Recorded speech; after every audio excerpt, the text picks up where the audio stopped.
So when I was shuffling out this spread for you, what I saw was this balance scale. Okay, so it's like a balance. It's a scale, and I see two hands kind of on either side trying to calibrate it exactly so that everything is in equilibrium, everything is in balance.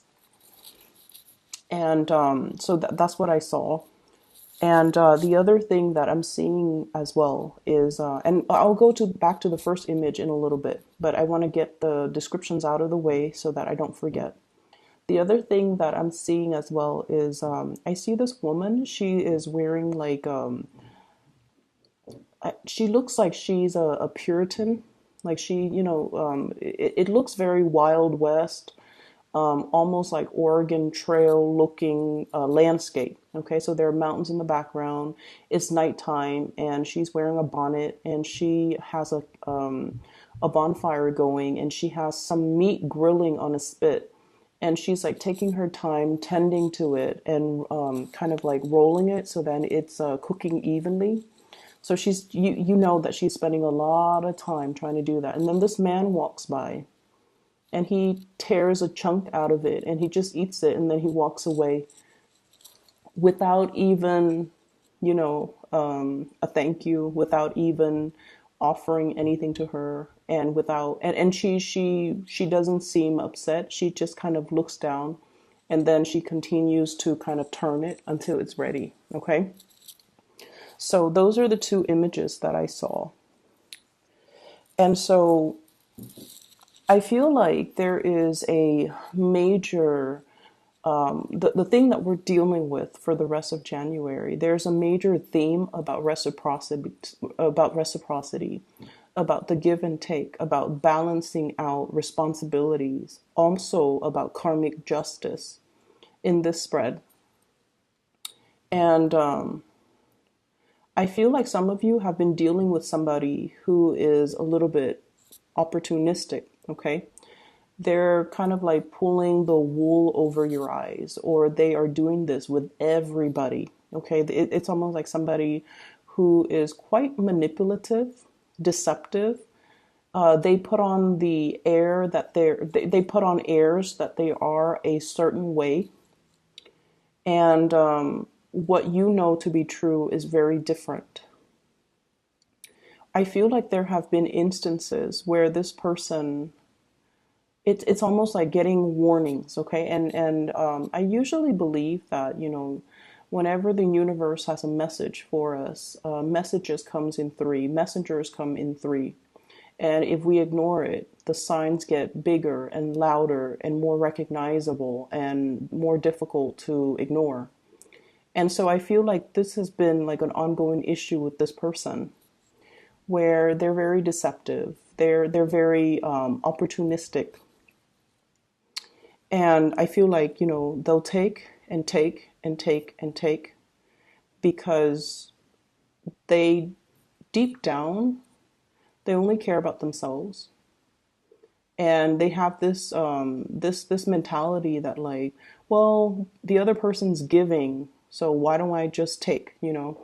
And there's also something here that indicates to me that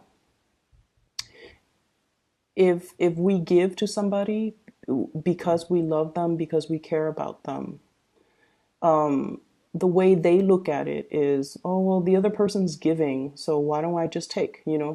So it's almost like if they didn't have it to give, then they shouldn't have given it out.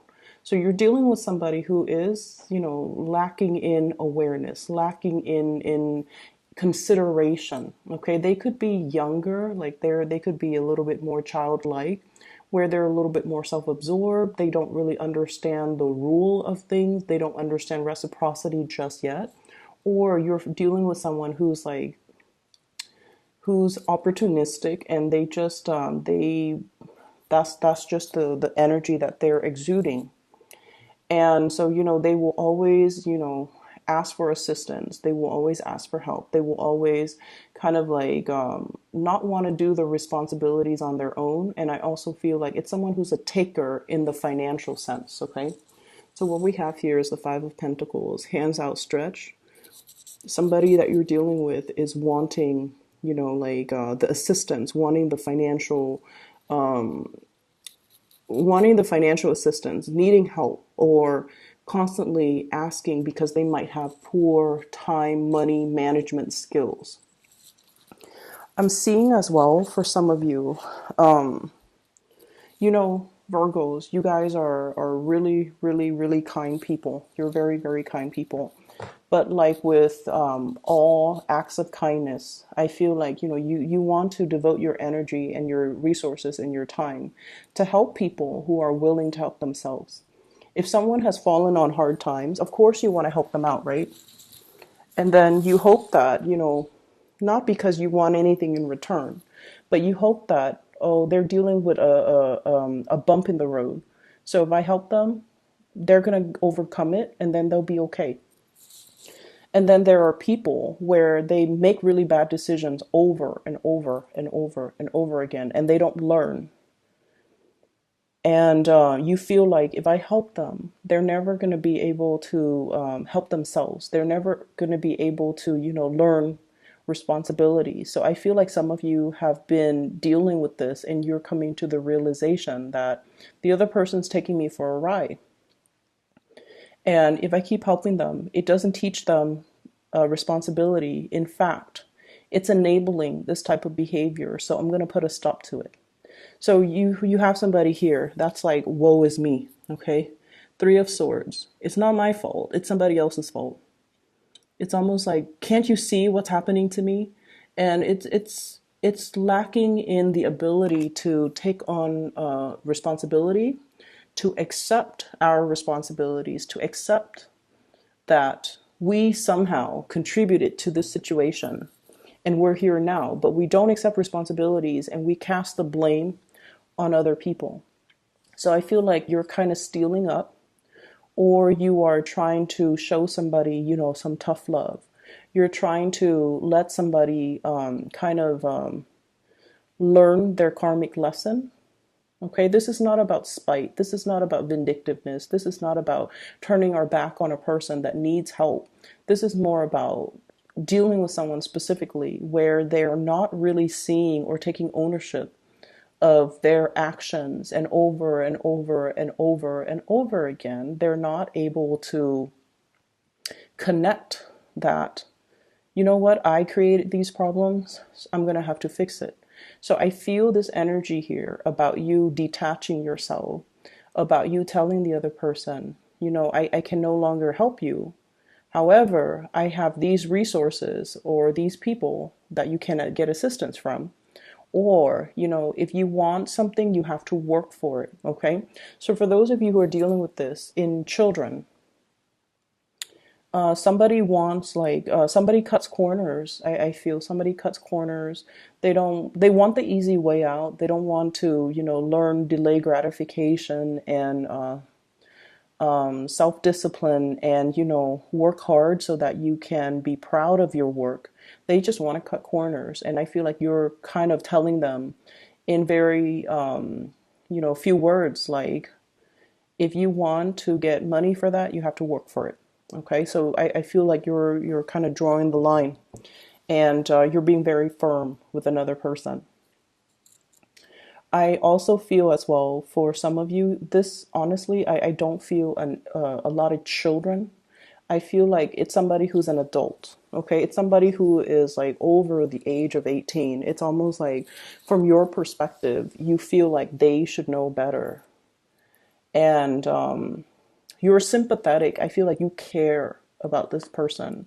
You don't have any vindictiveness or any malice or any anger towards them. You just want to tell them, the concept of karma, and you want them to really understand the value of hard work, and you want them to understand that you can cut your corners your whole life, and at the end of your life you're going to have nothing to show for it. And I feel like you just want them to understand that there are ramifications to their actions, and they're having a really hard time seeing it because I feel like they've been manipulated, and they've been doing this with a lot of people. and they've gotten away with it, because I feel like you're dealing with someone who's very slippery and very slick. Okay, like the world is there for my taking. Like someone who's very self-absorbed, very self-absorbed. In the relationship front, however, we have a different energies. I feel like some of you are in a relationship with somebody who is very careful with money. Okay, it's somebody who wants to get their money's worth. From an outsider's perspective, they might be consider calculating or too cautious with money. So, in a way, it's like somebody who others perceive to be very, like, to be a little bit more on the stingy side. But I feel like they have a lot of love to give. What we have here is the lovers. And this is like shouldering the responsibilities of the relationship. It's somebody who's very practical. It's somebody who's very grounded. I mean, like, there are two people here, and he's holding her up with his legs. Okay, so it's like he's shouldering the responsibilities. So I feel like whoever it is that you're dealing with, male or female, this is somebody that's like, honestly, at the end of your life, you want this person by your side. When you're 80 years old and you're sick and you're no longer, young and spriteful and youthful and attractive, this is still somebody that's going to love you for you. They're going to be there for you to make sure you take your medicine. Um, you know, um, like when we think of like a really old couple, right? And the physical attraction might or might not be still be there. And we think about, declining health and whether or not we're going to be in our best shape. This is somebody that will be there for you through thick and thin, because that's just the way they are. So I feel like you have a partner, you have somebody that will be there for you through thick and thin. And some of you are cognizant of this fact as well. They might not be like the most romantic type of a person, but they're very stable, very loving, very nurturing. And they don't mind taking care of you. They'll be there when you're sick. They'll be there through the bad times. Okay, it's somebody who's not going away, who doesn't shy away or run for the hills at the first sign of trouble. It's somebody with sustaining power. So you've got somebody that's really it seems to me almost like a karmic relationship here. I have here the Six of Pentacles and also the Five of Pentacles. These are big karma cards in my book. They could be good or bad. Both of them. Usually I think of karma as, what you give out is what you get back. And both of these cards are falling out in this spread, fives and six, which basically means you have some good karma coming back to roost.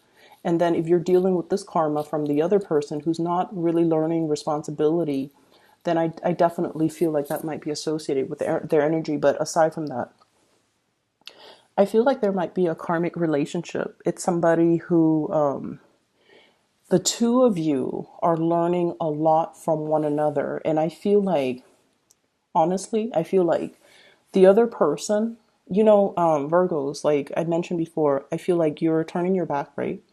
And you're turning your back on opportunists. And I feel like many of you, when you're young, you guys, not that you're not sweet and adorable and, very kind and loving, you still are all of these things. But I feel like in the process of going through life and dealing with very, very self-serving people and dealing with people who are like emotionally irrational, explosive, or just so self-absorbed, I feel like it has dampened your faith in humanity. That's what I'm sensing. So I feel like that sense of unconditional love, unconditional trust, that sense of childhood abandonment. I feel like it's life has taken a toll on you, where you're no longer naive and innocent and trusting and giving your heart away. You're very selective about where you're giving your energy at this point that I'm reading for many of you guys.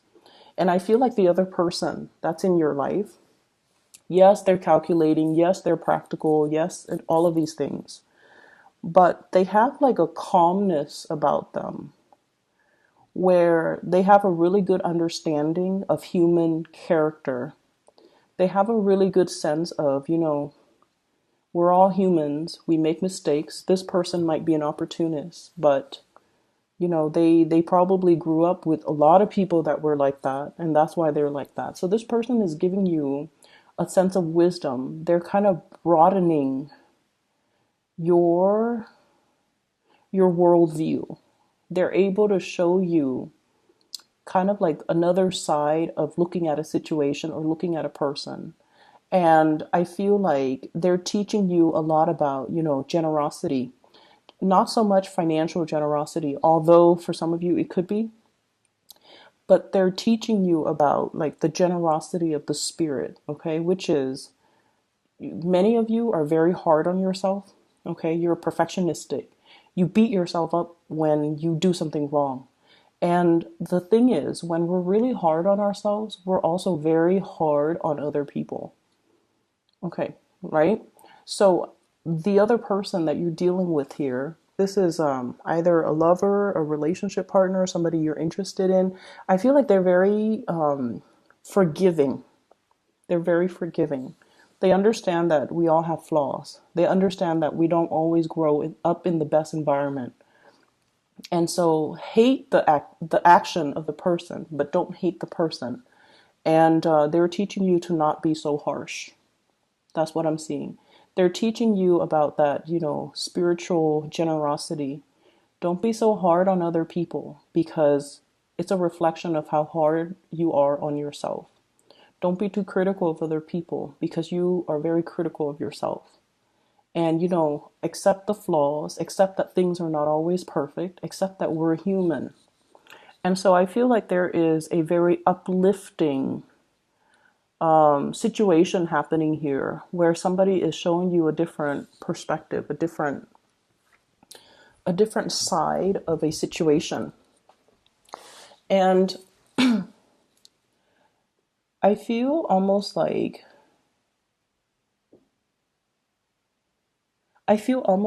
this is something where it's taking you outside of your element in order for you to truly understand it. Okay?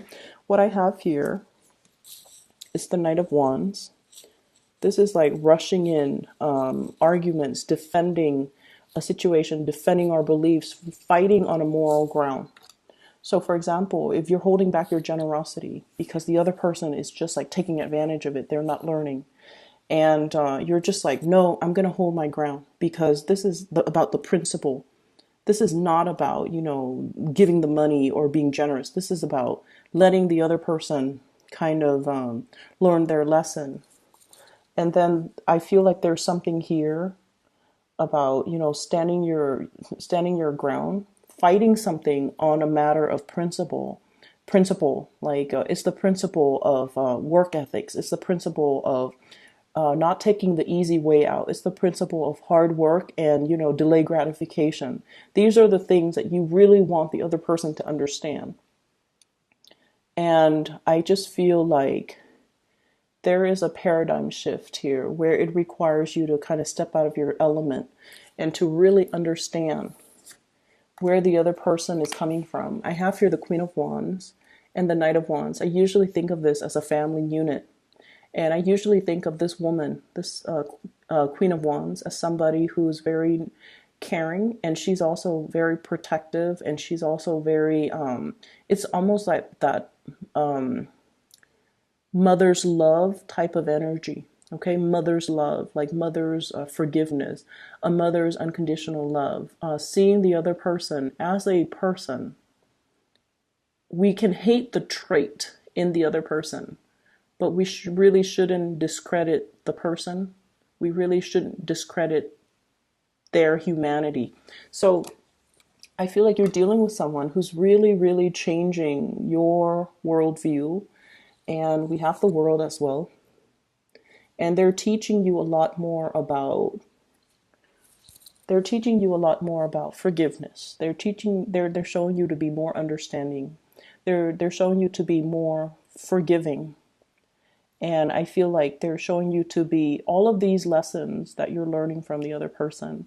They're showing you how to be kind of like less harsh, when it comes to your judgment, because ultimately I feel like many of you are very hard on yourself as well. So I see like a little bit of a sleight of hand, and I see a situation where things are not what they seem. You're getting some major epiphanies.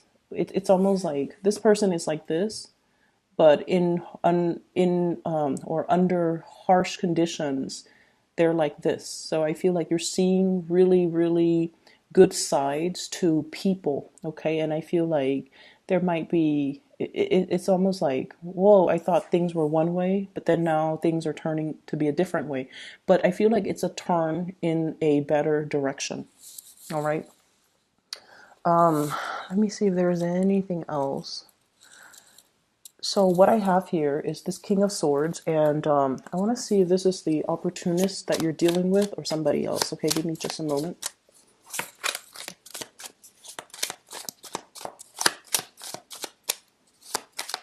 This King of Swords.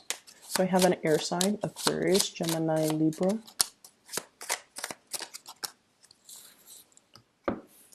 I feel like for some of you, there might have been a separation here. Three of Swords, King of Swords, with an air sign, Aquarius, Gemini, and Libra. And I feel like they're thinking about you. They're wondering about you. And they're just like, do you miss me? Does the Virgo person miss me? Are they okay? What are they up to? Do they not see me trying to reach out? Have they, especially if they have been sending you messages, they feel very, very left out by you. For some of you, I feel like you have moved away from this person like once and for all. And you know, you are really trying to block communication. You're trying to block solicitation from this person. Reaching out, getting blocked. Okay, so I feel like you're trying to block communication and solicitation from this person. So Aquarius, Gemini, and Libra. And I almost see this sense of like I've learned who you are. I know who you are, and I've moved on. Okay, so there's a very strong sense of finality associated with this. That is all I have for you here, Virgos. I'm sorry, I'm blanking out. What I do feel, one last thing is I feel like there's a situation where, you know, if someone has already revealed their true character, I feel like it's already, you know, it's like cracking that egg, right? Cracking that egg. It's already cracked. You can't put the yolk and the white stuff back into the cracked shells, okay? Cracked eggs. So it's sort of like things have already been hatched. Everything's already hatched. Everything has already been determined. So I feel like you can't really go back to a situation from the past, okay? I wish you all the best, okay? And take care of yourself.